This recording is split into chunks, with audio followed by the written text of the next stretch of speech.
G'day friends, welcome to today's YouTube video. My name is James, welcome back to my channel. Welcome if you are new. Today we have another page in 10, a part of our series where we complete journal pages in 10 minutes or less if you're quicker than I am. Usually we push right up until the alarm sets off. Today I'm going to do this page with you that I actually did before for my Collage Club membership subscription. It is now a washi tape as well, and this is called Wild Stars, and I absolutely love this washi tape. I'm going to show you how I made the original page that this was that I scanned to make into this, and also provided as a full page download on Collage Club. It looks simple enough, but there are some tricks that I can share with you that are super obvious if you have ever drawn stars overlapping, I guess. They're not even tricks. I'm just gonna go through it. Anyway, I'm gonna get started because we're already a minute in and I need to make sure these videos aren't much longer than 10 minutes, otherwise that kind of defeats the purpose, right? Alright, so grab your journals. You also need a bunch of mixed media art supplies.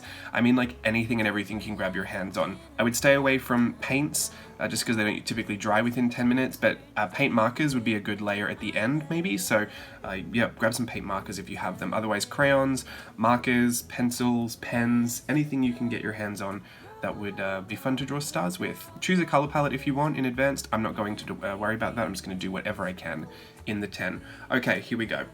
Set timer for 10 minutes.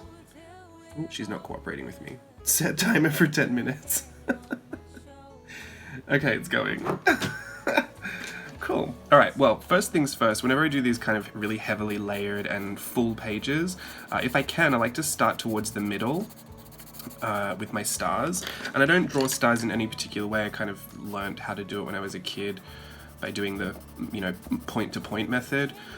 But at this point in my life, I actually like them wonkier. So I started with a few pencil stars. And I like to kind of Tetris the edges inside the gaps. This is just our first layer, so it doesn't have to be anything crazy, because we're going to end up overlapping a ton of these. And I'm starting with pencil, although if you know a lot about mixed media, you know it's probably one of the trickier things to layer on top of. So I'm going to switch it up right now and move on to, I'm going to use these dot markers. I'm going to create bigger stars with these so we can cover more surface area. The whole point for my first layer, though, is I want to start from the center and then work my way out. I'm going to do a bunch of these ones. I don't mind if they start layering over the top now. In fact, this marker is a good one for them to layer over the top of.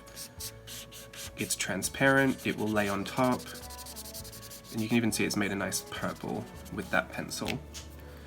Those are the Zig clean colored dot markers, which I love. I'm going to use the Zebra mild liners to outline the stars I just did.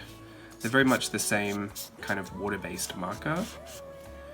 And if I have a series of stars, like see I did all these big pink stars, I might actually decorate them all the same way. So I've outlined them all now, but I could put a smaller purple star in the middle. The point of these, when I did them the first time, was to get really fully acquainted with all of the mixed media that I had laying around my desk. Because there's lots of things that I hadn't tried together before. Like I'm going to put dots at the end of these stars. This is a metallic clean colored dot marker. And the way to get acquainted with all of the mediums was just to layer them on top of each other over and over and over again. But I wanted them to look really kind of hectic and like there was a lot going on. So it wasn't just a page of stars, it was stars on stars on stars on stars on stars.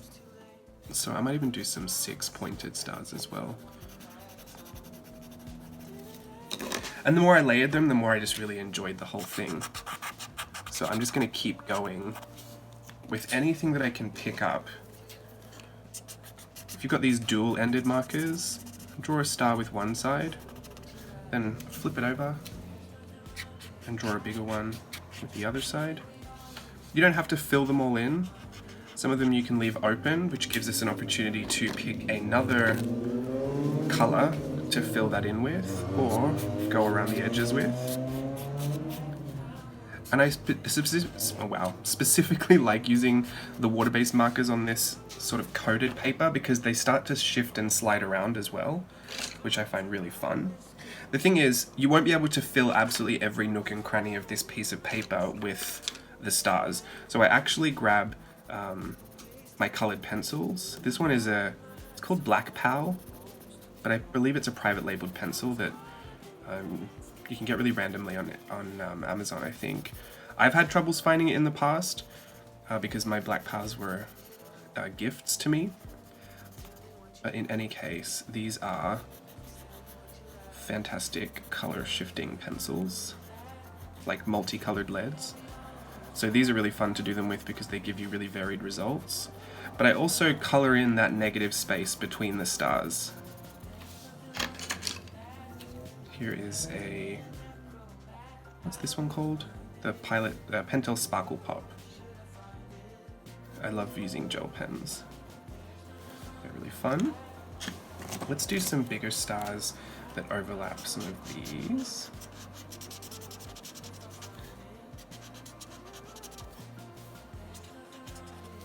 So I guess what I'm saying is start from the center, work your way out, layer all the mediums that can layer. Try not to put anything in a compromising position, like don't use acrylic paint and then try to get your ballpoint pens to work over the top of that, because it's probably not going to work very well. And then once you've got a ton of stars layered next to each other, fill the negative spaces. You can fill them with water brush, marker, pencil, anything that you've used already, and switch up the colors. There might be some sections of the paper that you actually love, and there might be some that you really just don't. And that is completely fine and normal. It's just the reality of being really intuitive and really randomized with everything. So if you're not the type of person to be okay with those results, my suggestion is to grab a set of colors, like maybe 5 colors that work really well together. So no matter how you put them together, in what order and in what combination and in whatever position, they will look good to you. I'm okay to pick up anything and everything because I kind of like the surprise. But I know that's not everyone's gig. So I'm just filling in lots of the negative space. I'm gonna also grab some paint marker. We've got about 4 minutes left, so we're just over halfway. So if your page is looking a little empty, grab some bigger markers and get some of those bigger stars going on. But I'm going to add a big paint marker star over the top here. Just color that in. Hopefully that dries in time for me to add something else. If not, that's okay. I could also use a different color. Maybe this purple. Try and outline that now. And then do this one fully. This is where you'll learn like what parts of your markers are dye-based, or because they'll start to tint whatever's laying on top of them. Use a smaller white marker to add some details in here. And even though I did all these pink stars the same, maybe I want to add a bit of a pattern on this one that the other ones don't have. This one can be a special one.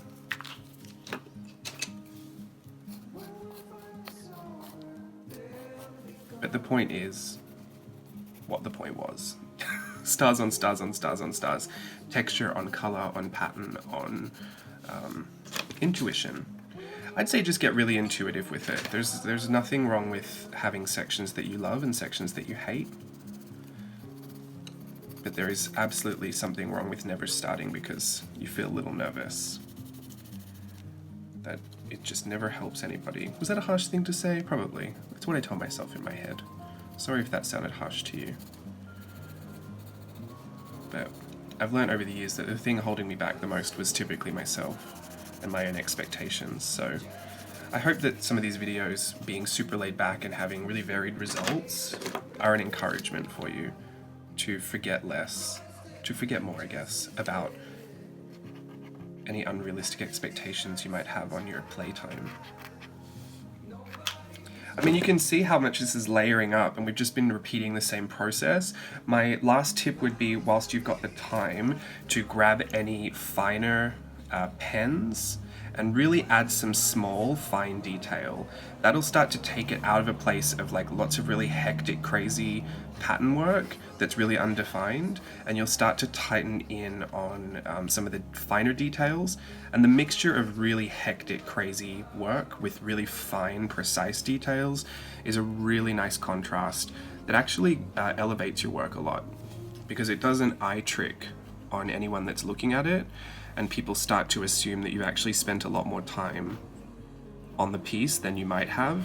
You don't even have to go too wild with it. Like, these aren't the neatest details, but there's enough to start zeroing in. Oh, I'm playing with fire going over this wet paint. It's enough detail for people to start zeroing in on some of the details and thinking, did they do a really good job of that, or am I just being deceived today? Usually, you're just being deceived by a few clean details.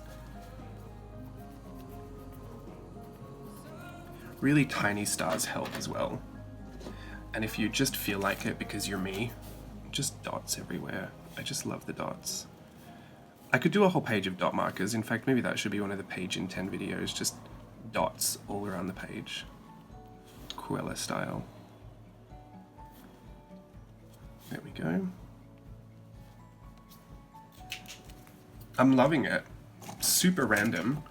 I'm gonna get a little pink paint marker. Sorry, I'm shaking it. Shaking my voice too. My voice. Steve says that a lot. From Harry Potter. Oh, with my voice.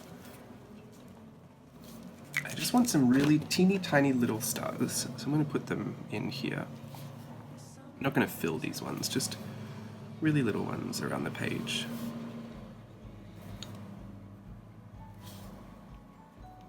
There we go. This is actually a really good exercise to do if you have... Oh, there we are, we're finished. Okay, this is a really good exercise to do if you have maybe a half-finished page. I love that the full page is colored like that, and you could also put like a little post-it note if you had some journaling to do over the top, maybe even a transparent piece of vellum.